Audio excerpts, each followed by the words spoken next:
Donald Trump has less than 1 month left in office, but you cannot accuse him of being a lame duck president.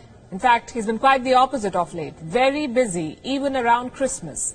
After much back and forth, the President of the United States signed a $2.3 trillion bill to fund the U.S. government.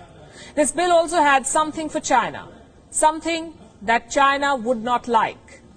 Donald Trump has signed a bill into law, a bill that backs the Free Tibet movement.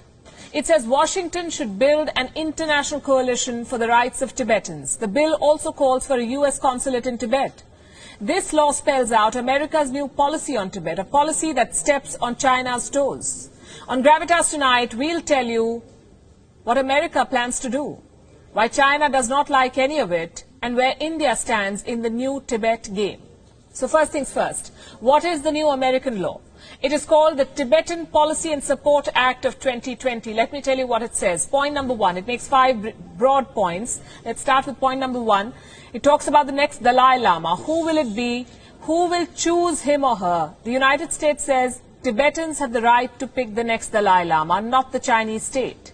Beijing cannot dictate its choice. So according to this new law, if China announces the next Dalai Lama, America will not recognize him or her. This will not go down well with China. It hasn't, in fact.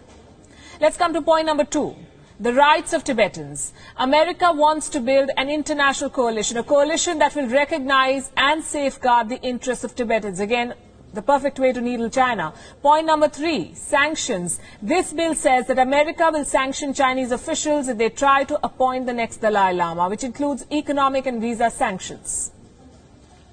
Point number four, a U.S. consulate in Tibet, something that gives America strategic access to this region. The new law says America will build a consulate in Lhasa, the capital of Tibet. What if China does not agree to all of this?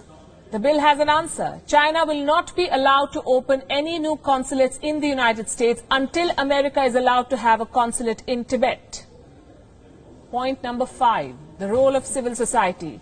The U.S. bill wants to empower NGOs. It will assist organizations that support Tibetan communities in Tibet.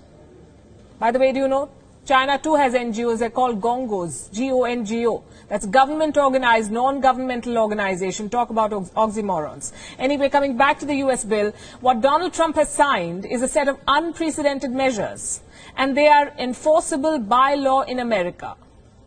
What happens when Donald Trump leaves office? No change, hopefully. There is bipartisan support for action against China. This bill was passed unanimously by the U.S. Senate last week. What about China? How does it view America's new law? Not favorably, of course. The wolf warrior in chief is the face of Chinese response.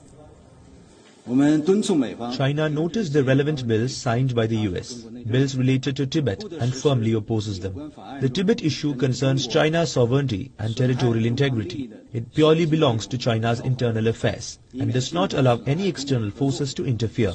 The Chinese government is unwavering in its determination to safeguard its national sovereignty and national security and to develop in its own interests. So note his words. Sovereignty and territorial integrity, he says. External forces interfering in internal affairs. Coming from China, this is a bit rich. Even as these words were spoken, China continued to challenge India's territorial sovereignty and integrity in Ladakh. That standoff is very much on. Even as the statement came from Beijing, China continued to interfere in the domestic politics of Nepal. They've sent a senior official to Kathmandu to interfere. China's transgressions are serious and many. And every time it is questioned, its defense is one, the one China policy, Beijing's favorite go-to argument. So here's some breaking news for China. America has dumped that one China policy. And it may be just a matter of time before others follow suit. As of today, this is just an American law. It applies to America. It cannot be legally enforced on any other country, and yet it's a powerful message to China. It says three things, basically. One, that there is bipartisan consensus in Washington for Tibet and against China. Two, American lawmakers are ready to provide legal backing for decisions against China. They have done here. And three, Now this is a law, it must be enforced. So whatever Joe Biden's stand on China be, he'll have to follow this law. He called the Indo-Pacific Asia-Pacific. That's what he's done. But he cannot change the stand on Tibet without changing this law. WION is now available in your country. Download the app now and get all the news on the move.